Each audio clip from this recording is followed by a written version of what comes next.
Parcours de soins, parcours de vie, comment restaurer un projet d'existence? Avant d'en venir là, je vais faire appel à deux axes pour d'abord tenter d'approcher les bouleversements existentiels dans la maladie d'Alzheimer.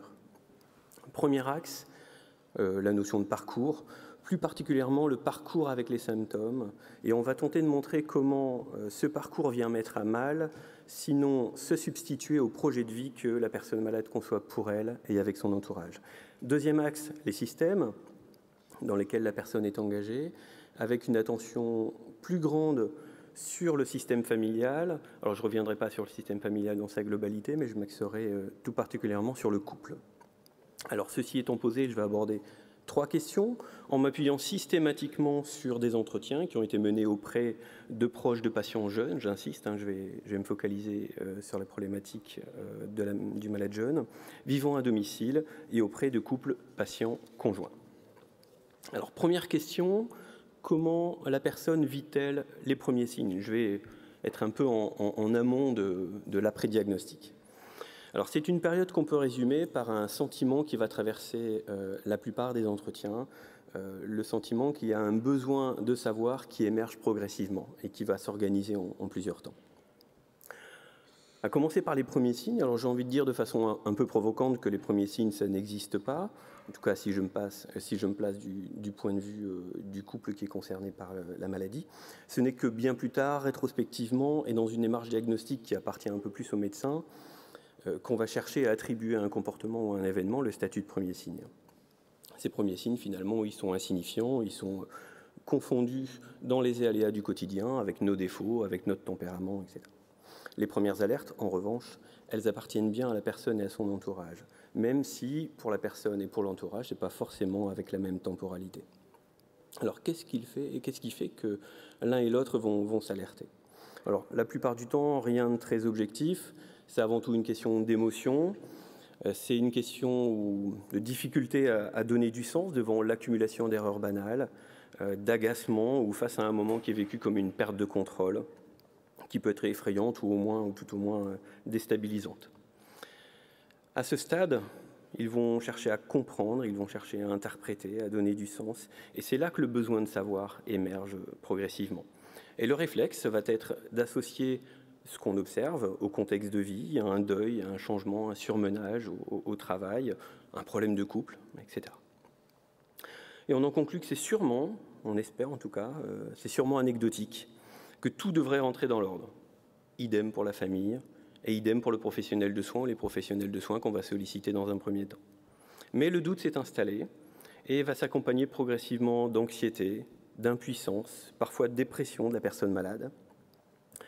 Tout ceci perdure jusqu'à un événement qui, après coup, va être expliqué comme révélateur. Alors révélateur non pas d'une démence, non pas d'une maladie d'Alzheimer, mais révélateur que ce qui se passe n'est pas normal, que les réponses qu'on a eues pour l'instant ne sont pas suffisantes et qu'il faut en chercher ailleurs. À ce moment-là, on arrive dans un besoin urgent, un besoin impérieux de savoir. On va chercher des explications, et pour obtenir ces explications, bien souvent pour le couple confronté à la maladie jeune, il faut se mobiliser, il faut convaincre. Donc convaincre pour obtenir des réponses. Quand on réussit à convaincre, on va finalement venir assez vite au diagnostic. Ce diagnostic, c'est un parcours en soi qu'on ne va pas résumer à une annonce. C'est un cheminement avec des émotions multiples, avec évidemment de la peur, de la tristesse. Oui, ça c'est des choses évidentes par rapport à ce type de situation d'annonce, mais pas uniquement. Il y a aussi le soulagement d'avoir des réponses, on l'a entendu tout à l'heure. La réassurance d'être pris en charge par des professionnels compétents puisqu'ils ont pu apporter les réponses. Les reproches aussi de ne pas avoir été pris en charge plus tôt. Les reproches qu'on va s'adresser à soi de ne pas s'être mobilisé plus tôt. Les inquiétudes, le sentiment d'être perdu, sans information face à ce que l'avenir sera. Donc on voit ici que la gamme des émotions est beaucoup plus large que celle qu'on associe habituellement à l'annonce. Deuxième question, comment le quotidien entre la personne et ses proches se transforme-t-il? Alors une fois le diagnostic posé, la dynamique du couple va progressivement changer et d'une certaine façon s'inverser. On va passer d'un besoin impérieux de savoir que je viens de décrire au besoin de ne surtout pas en savoir plus. Dans cette transition, on peut identifier 3 risques dans les interactions entre la personne malade et la personne présente à ses côtés. Et j'insiste bien sur le terme de risque. Le premier risque, c'est de se sentir submergé. Quelque chose de classiquement décrit. Le proche a déjà adapté subtilement son organisation aux erreurs, au comportement de la personne malade. Après le diagnostic, il prend conscience de l'avancée quantitative, qualitative et inexorable des troubles.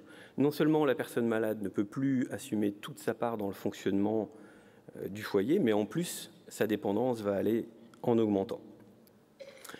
Face à cette situation, face à ce sentiment, certains proches vont alors s'obliger à tout assumer et à être, entre guillemets, même si le terme est détestable, des aidants parfaits, des aidants irréprochables.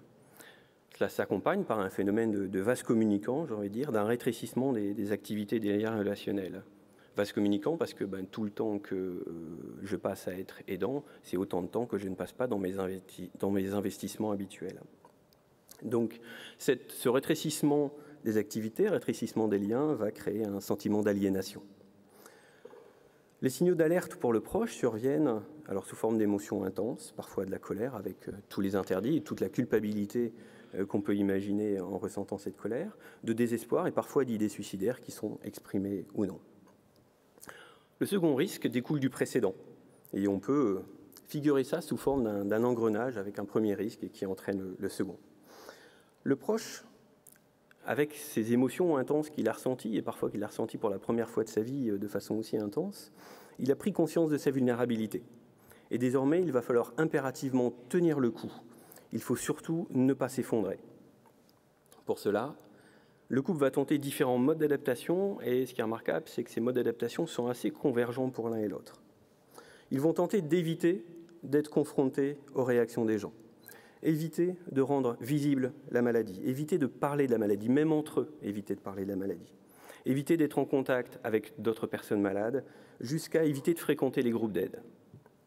Ils adoptent également une attitude volontariste, avec un fonctionnement au jour le jour, qui permet d'éviter de penser au futur et qui permet également de contrebalancer le désespoir qui est ressenti. Le quotidien peut être transformé, presque travesti parfois, pour diminuer la probabilité d'être confronté aux échecs, d'être confronté aux déficits.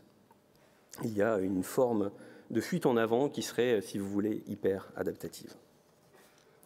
On en vient au troisième risque, toujours avec cette idée d'enchaînement entre ces 3 risques, celui d'un glissement de la protection au contrôle. Assez vite, le proche va développer une vigilance et des attitudes de protection et faire en sorte naturellement que la personne qui est malade ne s'engage pas dans des activités qui pourraient la mettre en danger. Sauf que cette aide va être parfois refusée par la personne malade. Elle se perçoit bien portante ou alors avec une autonomie suffisamment préservée pour s'engager dans cette activité. Alors en retour, le proche s'inquiète encore plus, devient hyper vigilant et sa protection va évoluer vers une aide qui sera de moins en moins flexible. La personne malade, toujours en retour, on passe de l'un à l'autre, se sent de plus en plus acculée et va faire front avec les capacités qui sont les siennes pour faire valoir ses désirs propres et faire valoir sa dignité. Ce décalage de perception entre l'ampleur des déficits et de perception entre la nécessité ou pas d'une aide va créer un décalage entre les 2 partenaires sur lequel vont s'installer des tensions qui vont aller croissantes et qui risquent au final de dominer toute la relation. Le couple, à ce moment-là, est engagé dans une impasse qui conduit certains partenaires au constat d'une forme de dissolution du couple dans la maladie. Cette dynamique, elle altère évidemment le regard que la personne malade porte au conjoint. Et le conjoint, en retour, se sent de son côté coincé dans un dilemme. Il a le sentiment qu'il faut maintenir l'aide. Je ne peux pas le laisser s'engager dans des activités qui le mettraient en danger. Mais en même temps, si je continue à maintenir mon aide, je vais perdre son affection et je vais perdre son amour. Donc face à ce dilemme, qu'est-ce que je dois faire? On arrive donc à une rupture, en quelque sorte.